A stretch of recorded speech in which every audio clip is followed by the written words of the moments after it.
In every human interaction, our eyes speak volumes long before our mouths do. When it comes to leadership, the gaze is not merely a passive act of seeing, but an active tool of influence, trust building, and emotional transmission. Episode 18 explores how a leader's eye contact, or lack thereof, can fundamentally shape how teams feel, function, and follow. We begin by understanding that the human brain is wired to seek visual cues for safety, sincerity, and social alignment. In high-stakes boardrooms, negotiations, or even casual one-on-ones, eye contact operates as a primal bridge between intention and interpretation. From a facial profiling standpoint, the size of the eyelids, the distance between the eyes, and the quality of the gaze. Sharp, soft, piercing, wandering, all tell us volumes about a person's cognitive style and emotional bandwidth. Leaders with larger, almond-shaped eyes tend to process information in a more expressive and outwardly emotional way. Their empathy shows not just in their words, but in the moistening of their eyes when listening, in the softness of their stare when mentoring, and in the tension of their gaze when stakes are high. On the contrary, narrow or deep-set eyes often correlate with analytical leadership leaders who tend to be more inwardly focused, private in thought, and strategic in their communication. But it's not just the shape or size of the eye that matters.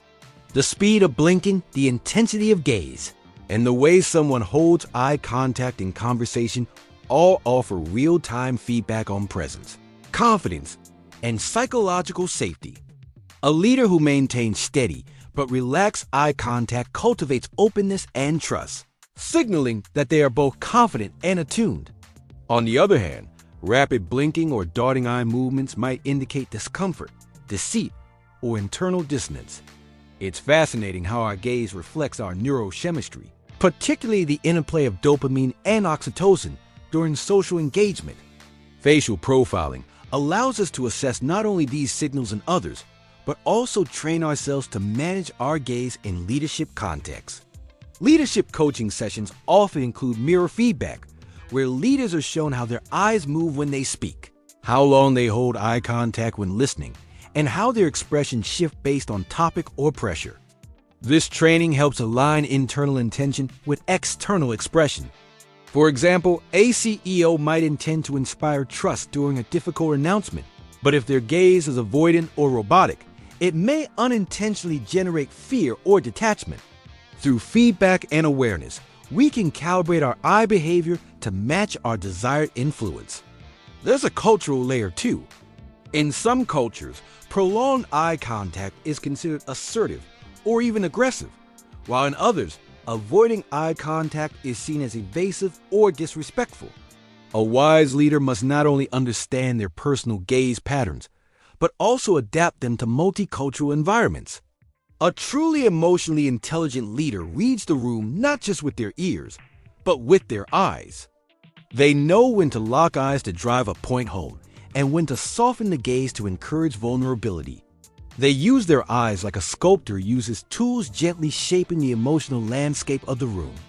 One of the most striking features revealed through facial profiling is what we call the empath's eye. This is a gaze marked by warmth, responsiveness, and what psychologists term mirroring. When a leader possesses this trait, they often mimic the facial expressions of those they're listening to, not as manipulation, but as an involuntary sign of deep empathy. Such leaders build trust quickly, de-escalate conflicts more effectively, and foster loyalty without the need for micromanagement.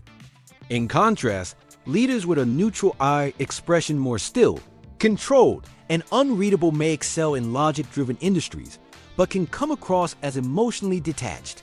Their challenge is to convey empathy not through expressiveness, but through consistency and integrity in eye behavior. Eye analysis and facial profiling also reveals decision-making styles. Leaders who tend to glance upward when thinking may rely on visual memory and future-oriented thinking. Those who glance downward may be more emotionally grounded, relying on feelings and internal processing.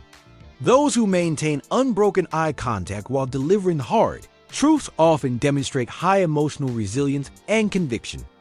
These micro behaviors, when understood and harnessed, help us coach leaders into becoming more conscious communicators.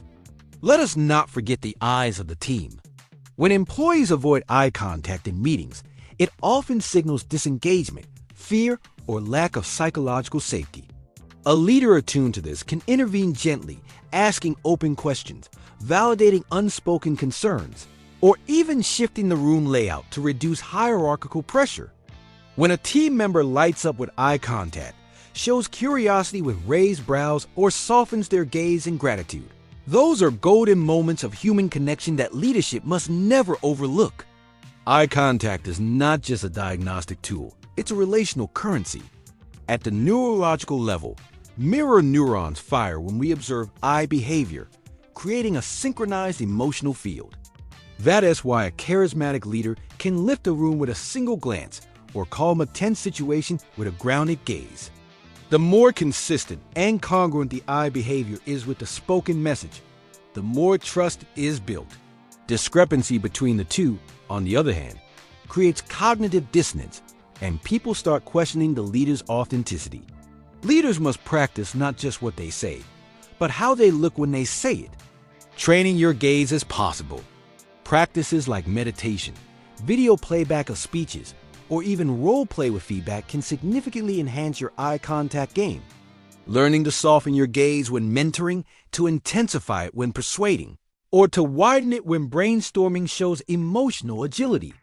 As you evolve in leadership, your eyes must evolve too from merely tools of observation to instruments of inspiration. In conclusion, the eyes are not just windows to the soul, they're mirrors to your leadership. They reflect not only your emotional truth, but also project the culture you're creating. In the art of facial profiling and leadership development, decoding the gaze is like learning a new language, a language that can transform cold command into warm charisma, transactional moments into transformational leadership. So the next time you walk into a room, remember that your eyes have already begun the conversation. Train them well, and they will speak volumes on your behalf.